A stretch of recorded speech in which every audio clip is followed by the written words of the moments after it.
I thought I'd lost everything when my ex-husband's family called me a gold digger in front of the judge. But then my 8-year-old son walked to that witness stand, looked his father straight in the eye, and revealed a secret that made even the judge cry. What he said next changed our lives forever. My name is Poppy Hartwell, and 6 months ago I was fighting the most important battle of my life. Not for money, not for revenge, but for the right to raise my own children. You see, when you're a single mother going up against a wealthy family in family court, the truth becomes your only weapon. And sometimes, that truth comes from the most unexpected place. This is about my son, Jasper, who's 8 years old and braver than any adult I know, and my daughter, Imogen, who's 5 and still believes the world is fundamentally good. This is about my ex-husband, Sebastian, who thought money could rewrite history, his sister, Cordelia, who never liked me from day one of our marriage, and his mother, Beatrice, who made it her mission to prove I was an unfit mother. For months, they painted me as a woman who cared more about Sebastian's bank account than her own children. They had expensive barristers, character witnesses, and what seemed like an endless budget to destroy my reputation. I had the truth, an overworked solicitor, and 2 children who loved me unconditionally. But here's what Sebastian's family didn't count on. They didn't count on an 8-year-old boy who had been watching everything, listening to everything, and finally deciding he couldn't stay quiet anymore. What Jasper said in that courtroom didn't just change the judge's mind. It changed everything we thought we knew about courage, about family, and about what children are really capable of when the adults around them fail. This isn't just a story about a custody battle. This is about what happens when a child decides to protect his mother the same way she's always protected him. And trust me, you're not prepared for what my little boy was brave enough to say.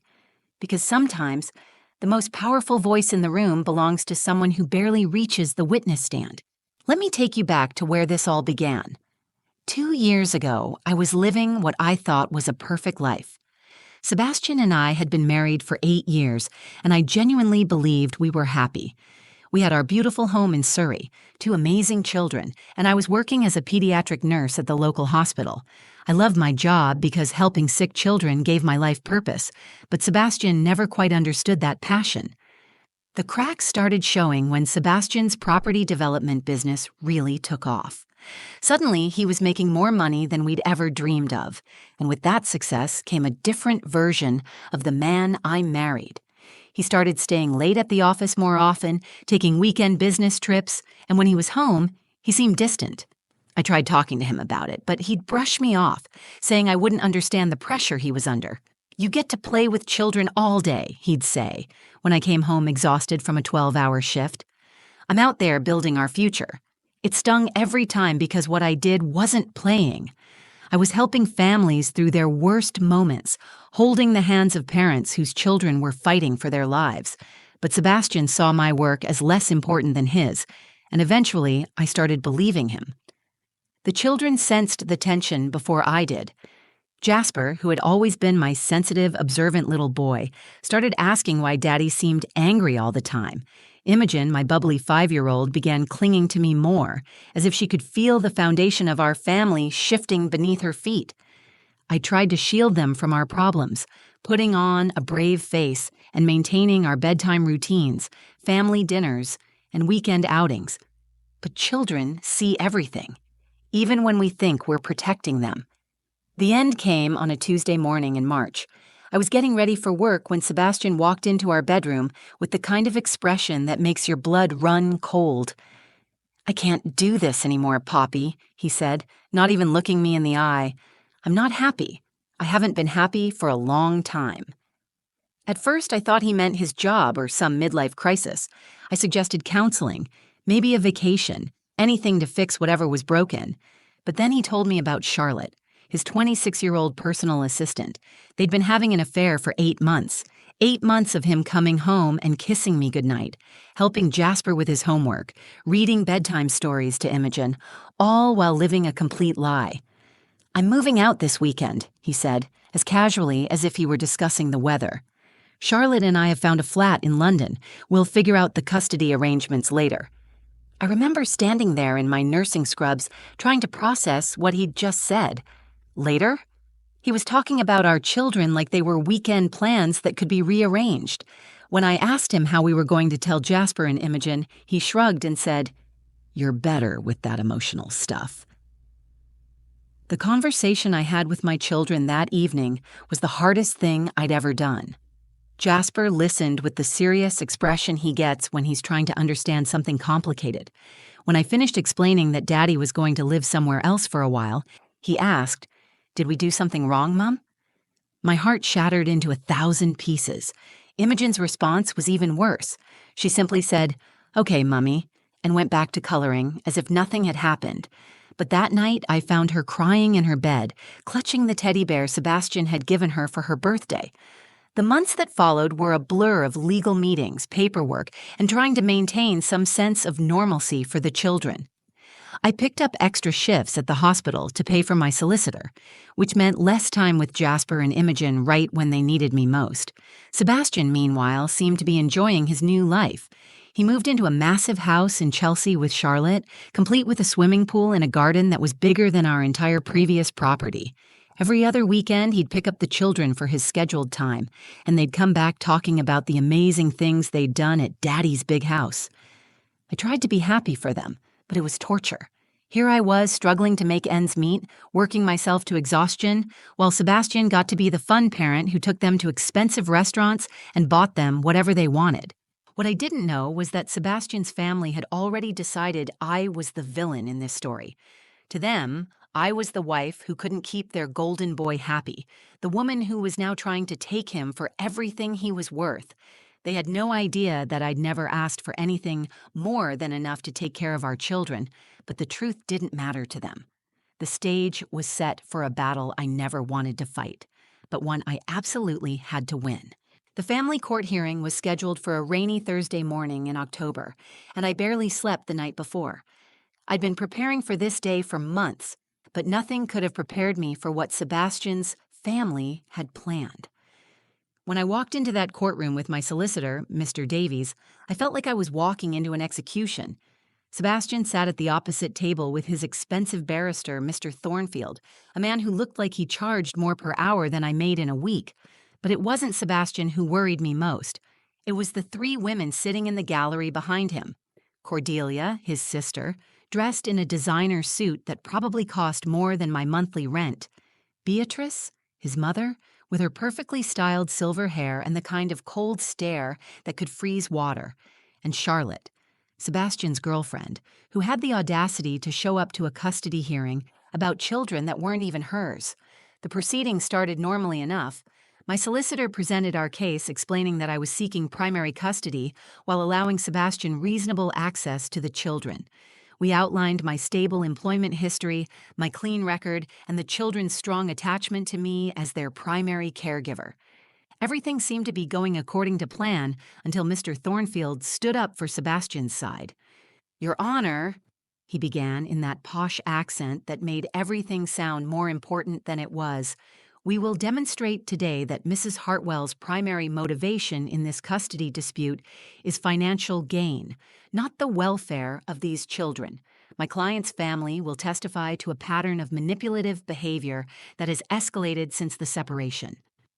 My stomach dropped. I knew they were going to attack my character, but hearing it said so, formally in court, made it feel real and terrifying. Then Cordelia was called to the witness stand, and my worst fears began to unfold. "I've known Poppy for 9 years," Cordelia said, her voice dripping with fake concern. "From the very beginning, it was clear she was attracted to my brother's potential rather than my brother himself.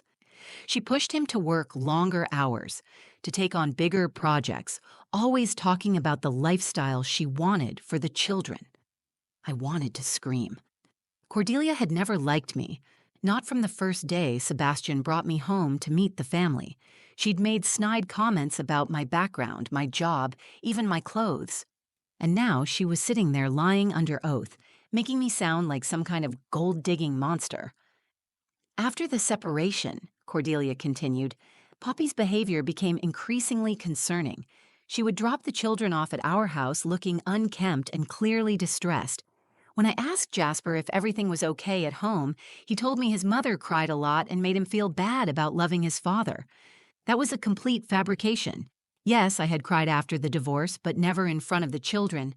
And I had certainly never made them feel guilty about loving Sebastian. I looked at my solicitor, Mr. Davies, who was scribbling notes furiously, but I could see the worry in his eyes. Then Beatrice took the stand, and somehow managed to be even worse than her daughter. Your Honor, I've been concerned about those precious children for months. When they visit us, they're hungry, their clothes are too small, and they seem anxious all the time. Jasper told me that his mother works so much that he has to make dinner for himself and his little sister. The lies were so outrageous, I felt dizzy. Yes, there had been nights when I worked late and the children had cereal for dinner, but that happened maybe 3 times in 6 months. And their clothes weren't too small. I'd bought them new uniforms at the beginning of the school term, just like every other parent. Furthermore, Beatrice continued, her voice taking on a theatrical quality, Poppy has been poisoning those children against their father. She tells them that Sebastian doesn't love them anymore, that he chose Charlotte over them. She's using those babies as weapons in her vindictive campaign against my son. I felt like I was going to be sick. Every word out of her mouth was a lie, but she said it with such conviction that I started to worry the judge might believe her. I glanced over at Sebastian, expecting to see some sign of discomfort with his family's performance, but he just sat there nodding along like everything they said was gospel truth. The worst part came when Mr. Thornfield presented their evidence. Photos of the children eating cereal for dinner, taken during one of Sebastian's visits when I'd worked a double shift at the hospital. Screenshots of Jasper's school reports showing his grades had dropped slightly since the divorce. A letter from Imogen's teacher mentioning she'd been having some behavioral issues in class. Everything had an explanation, but Mr. Thornfield presented it like I was an unfit mother who neglected her children while chasing alimony payments.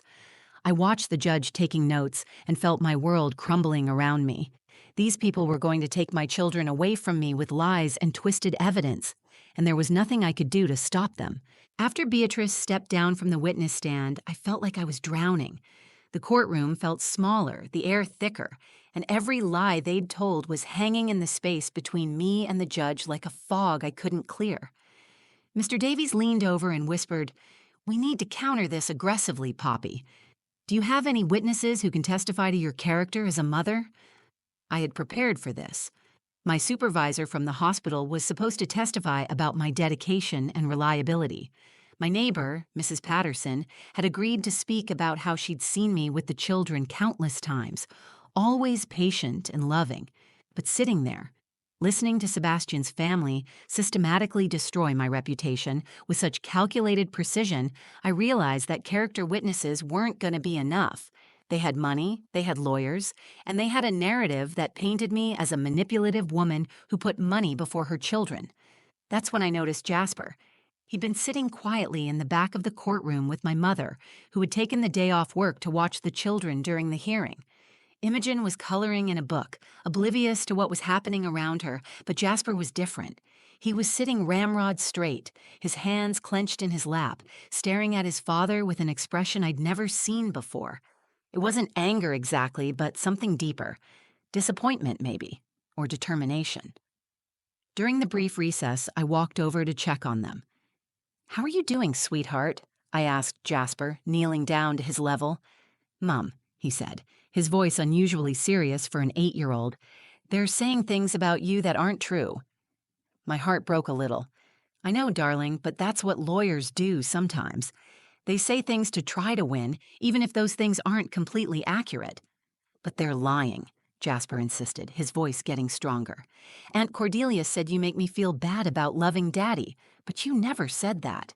You always tell me it's okay to love Daddy, and Grandma Beatrice said you don't feed us properly, but you make us proper dinners except when you have to work late, and then you always say sorry." I looked into my son's eyes and saw something that terrified and amazed me at the same time. He understood what was happening. He understood that his mother was being attacked, and he wanted to do something about it. "Mum," he said, grabbing my hand, "I need to tell them the truth. I need to tell the judge what really happens." My first instinct was to protect him. "Oh no, sweetheart, you don't need to worry about any of this. This is grown-up stuff and it's not your job to fix it." "But they're lying about you," he repeated, his voice cracking slightly. "And if I don't tell the truth, they might take me and Imogen away from you. I can't let that happen." I felt my world tilt on its axis. Here was my 8-year-old son offering to walk into a courtroom full of adults and defend his mother against trained lawyers and manipulative relatives. The protective part of me wanted to shield him from this ugly situation completely, but another part of me recognized something profound in his determination. When court reconvened, Mr. Davies was preparing to call our first character witness when I made a decision that would change everything. I tugged on his sleeve and whispered, "I want to put Jasper on the stand."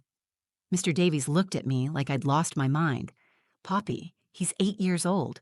Putting him in the middle of this could traumatize him." "He's already in the middle of it," I whispered back, "and he's the only person in this room who knows the whole truth about what our life has been like."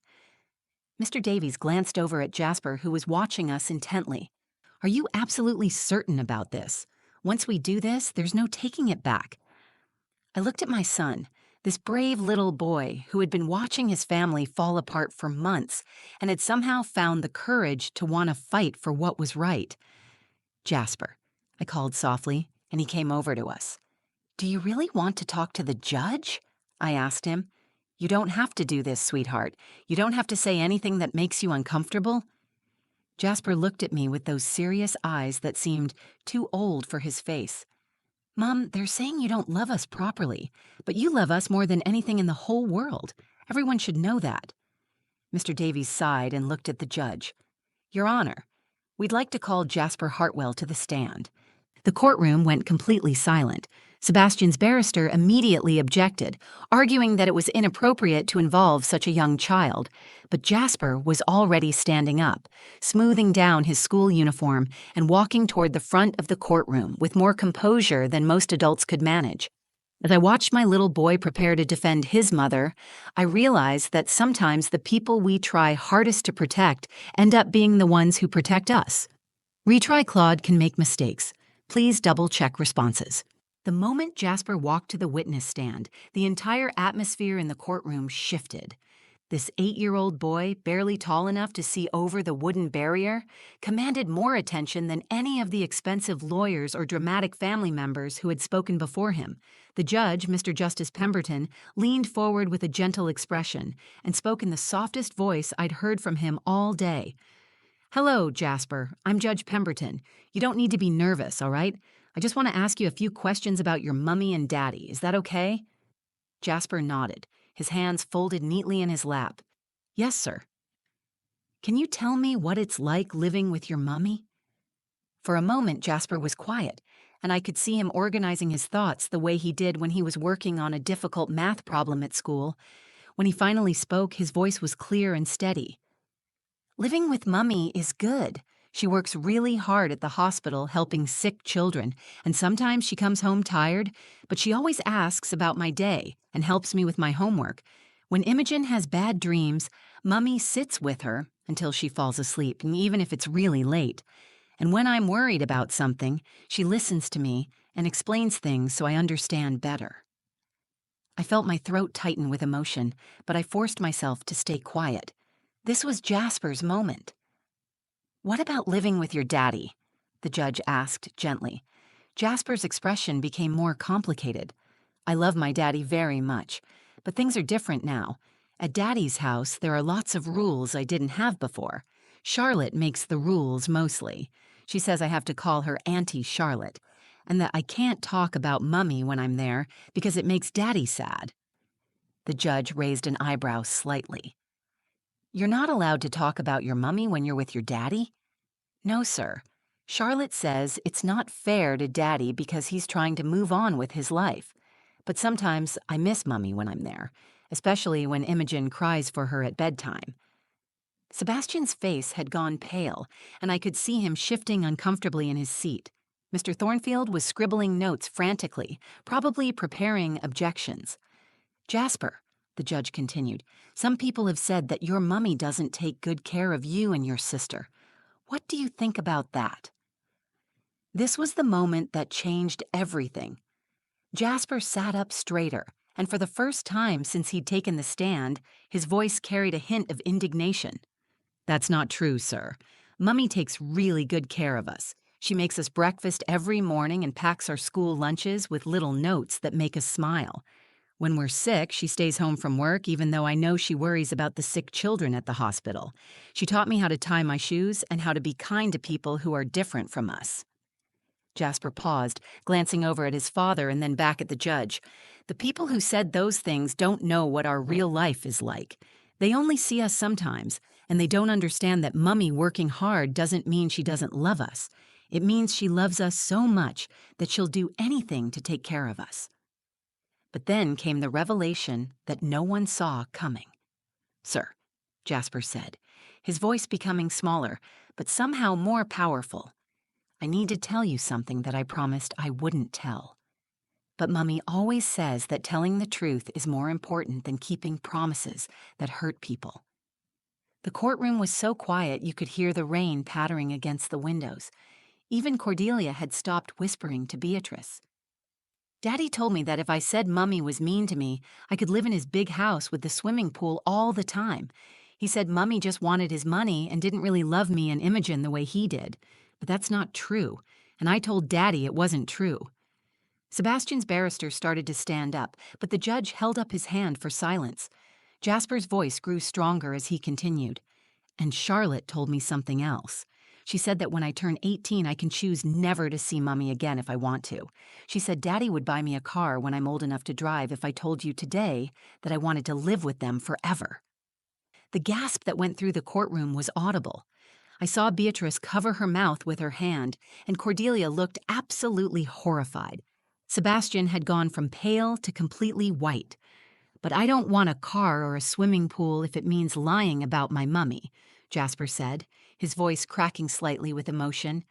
My mummy taught me that love isn't about buying things or having the biggest house.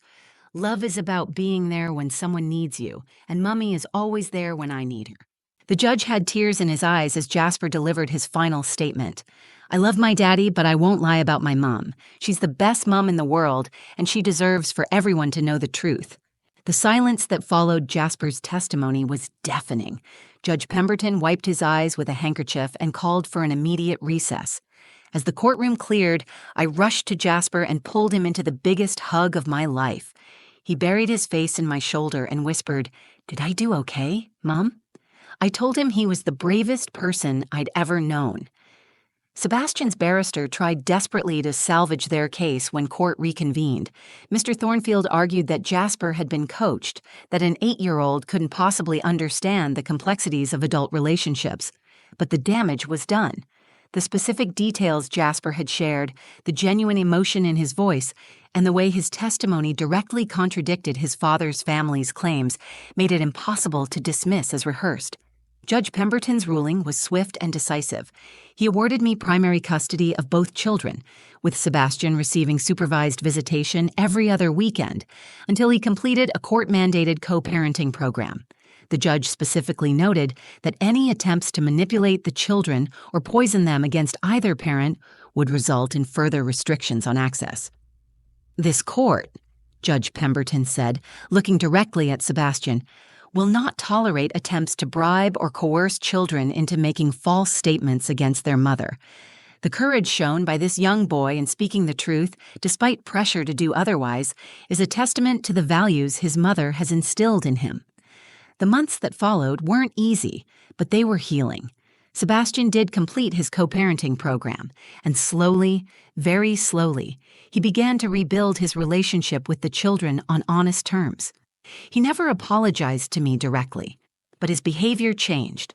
The bribes stopped, the manipulation ended, and for the first time since our divorce, he started acting like a father instead of a competitor. Charlotte, interestingly enough, disappeared from the picture within 3 months. Apparently, dealing with the reality of being a stepmother to children who wouldn't be bought was less appealing than she'd imagined. Sebastian's family took much longer to come around. Cordelia and Beatrice maintained their distance, though they stopped actively trying to undermine me. I considered that progress. The most important change was in my children. Jasper, who had carried the weight of our family's secrets for so long, seemed lighter after telling the truth. His grades improved, he started smiling more, and he even joined the school's debate team. "I like speaking up for what's right," he told me when I asked why he wanted to do it. Imogen, too, began to flourish once the custody battle was over, and our home became peaceful again. Her nightmares stopped, her anxiety faded, and she went back to being the bubbly, confident little girl she'd always been. Both children maintained a relationship with their father, but now it was built on honesty rather than manipulation. As for me, the experience changed my perspective on everything. I realized that trying to protect my children from the truth hadn't actually protected them at all. Children are far more perceptive than we give them credit for, and they deserve honesty delivered in age-appropriate ways. I also learned that sometimes the people we least expect can show the most courage. I've since left my position at the hospital to work as a family advocate, helping other parents navigate custody disputes and family court proceedings. Every day, I meet mothers and fathers who are terrified of losing their children to lies and manipulation. I tell them Jasper's story, and I remind them that truth has a power that money can't buy. The experience taught me that courage isn't the absence of fear. Courage is being 8 years old, standing in a room full of adults who are lying about your mother and deciding to speak the truth anyway. Courage is choosing what's right over what's easy, even when you're scared. Today, 2 years later, Jasper is 10 and Imogen is 7. We live in a smaller house than we did during my marriage, but it's filled with laughter, honesty, and love. Sebastian sees the children regularly now, and while our relationship will never be friendly, it's civil and focused on what's best for Jasper and Imogen. Sometimes people ask me if I regret putting Jasper on that witness stand. The answer is no, not for a single second. That day, my son didn't just save our family. He taught me that the truth, spoken with love and courage, is the most powerful force in the world. The most important lesson I learned is this: never underestimate the wisdom of a child who loves you. Sometimes the smallest voice in the room has the biggest truth to tell. If this story touched your heart, please share it with others who might need to hear it. Leave a comment below and tell me about a time when someone showed you unexpected courage.